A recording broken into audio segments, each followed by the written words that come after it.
7 cara jadi kaya dengan prinsip minimalisme, uang banyak, dan hidup tenang. Sebelum lanjut lagi, jangan lupa untuk klik tombol subscribe, share, dan like ya. Bunda boleh juga klik tombol thanks atau terima kasih di kanan bawah. Oh iya, kalau Bunda punya usul atau ide tema video berikutnya, langsung aja komen di bawah ya. Makasih, dan kita lanjut sekarang. Halo Bunda semua. Bun, aku mau ajak ngobrol santai. Kayak kita lagi duduk di dapur sambil nunggu air mendidih. Ngobrol yang jujur, agak dalam, tapi tetap ringan. Soal uang, rumah, capek, dan hidup yang kadang rasanya kok ribet banget ya. Pernah nggak, Bun? Bangun pagi, lihat rumah, belum apa-apa sudah lelah duluan. Bukan karena kotor, tapi karena terlalu penuh barang, penuh pikiran, penuh kewajiban. Padahal hari baru mulai. Aku pernah ada di fase itu. Rumah kelihatan rame, tapi hati kosong. Lemari penuh baju, tapi tiap pagi bilang tidak punya baju. Dompet sering tipis, tapi paket datang terus. Dari luar kelihatan normal. Dari dalam, rasanya sesak. Sampai suatu hari aku mikir, jangan-jangan yang bikin aku capek bukan hidupnya, tapi cara aku hidup. Dan dari situ aku mulai kenal minimalism. Bukan minimalism estetik buat foto, tapi minimalism buat waras. Hari ini aku mau ceritain 7 cara jadi kaya dengan prinsip minimalism. Kaya yang gak ribut, kaya yang gak berisik, kaya yang bikin napas lebih panjang. Kita mulai dari yang paling jujur. Cara yang paling pertama, berhenti menjadikan belanja sebagai pelarian emosi. Ini yang paling sering kejadian. Apalagi buat ibu rumah tangga. Capek ngurus anak, capek abis beberes rumah, capek ngerasa kerja kita kok nggak kelihatan hasilnya, akhirnya buka toko online. Awalnya cuma lihat, terus mikir, aku pantas bahagia, dan tiba-tiba check out. Padahal setelah barang datang, bahagianya cuma sebentar. Capeknya balik lagi, uangnya sudah pergi. Aku kasih contoh yang sering banget terjadi. Beli alat dapur viral. Katanya bikin masak lebih cepat. Dipakai 2 kali. Setelah itu masuk lemari. Yang berubah apa? Masakan sama, capek sama, uang berkurang. Minimalisme ngajarin kita jujur sama diri sendiri. Capek itu butuh istirahat, bukan belanja. Butuh duduk sebentar tanpa merasa bersalah. Butuh bilang ke diri sendiri, aku capek dan itu wajar. Cara kedua, rumah yang rapi itu bukan soal cantik, tapi soal pikiran. Ini serius. Saat rumah penuh barang, otak kita kerja terus. Lihat ini, ingat itu. Lihat rak penuh, mikir kurang satu. Lihat sudut kosong, pengen diisi. Otak nggak pernah diam. Contoh real. Satu rumah punya 15 gelas. Yang dipakai cuma 5. Sisanya cuma bikin lemari penuh. Karena penuh, beli rak tambahan.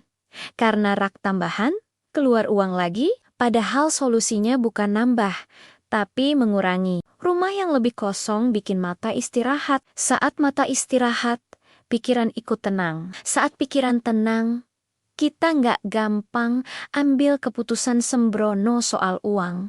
Cara ketiga, semakin sedikit barang, semakin kecil biaya hidup. Ini kelihatan sepele, tapi dampaknya besar. Setiap barang itu punya biaya. Bukan cuma saat beli, tapi setelahnya. Beli karpet harus dicuci, beli sofa besar harus dirawat, beli baju banyak butuh lemari besar.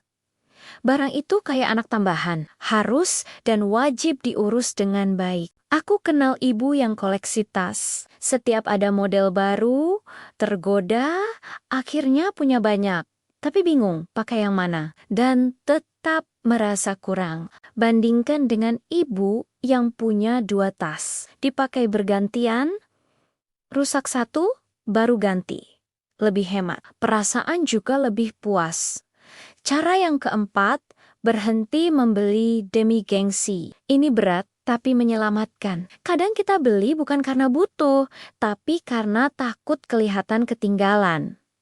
Takut dibilang nggak update, takut dianggap kurang. Contoh paling dekat, perabot rumah yang lama masih berfungsi, tapi karena tren berubah, jadi terasa kuno. Padahal fungsinya sama. Minimalism ngajarin kita fokus ke fungsi, apakah barang ini membantu hidupku atau cuma bikin aku kelihatan oke di mata orang. Dan percaya deh bun, hidup jauh lebih ringan saat kita berhenti hidup untuk penilaian orang lain.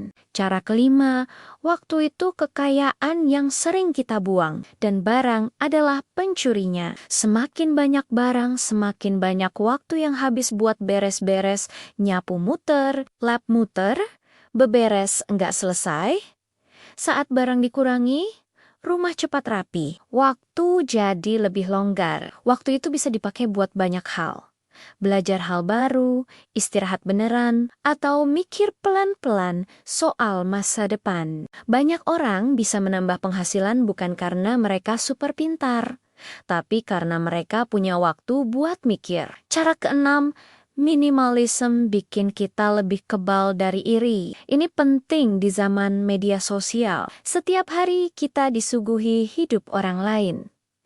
Rumah orang, barang orang, liburan orang. Kalau hidup kita penuh barang tapi hati kosong, iri gampang masuk. Dan iri sering berujung belanja impulsif. Minimalism bikin kita fokus ke apa yang kita punya, bukan apa yang orang lain pamerkan. Saat iri berkurang, keinginan palsu ikut berkurang, dan uang lebih aman. Cara ketujuh, definisi kaya berubah total.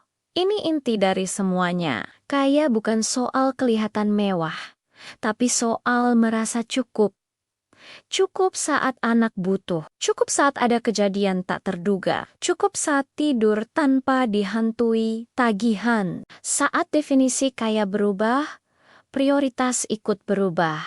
Kita berhenti beli untuk terlihat, mulai simpan untuk aman. Minimalism bukan soal hidup miskin, tapi hidup sadar. Lucunya, saat kita berhenti ngejar banyak hal, uang justru lebih betah tinggal. Karena nggak diusir terus oleh keinginan yang nggak ada habisnya. Bun, aku nggak bilang ini mudah. Aku juga masih belajar.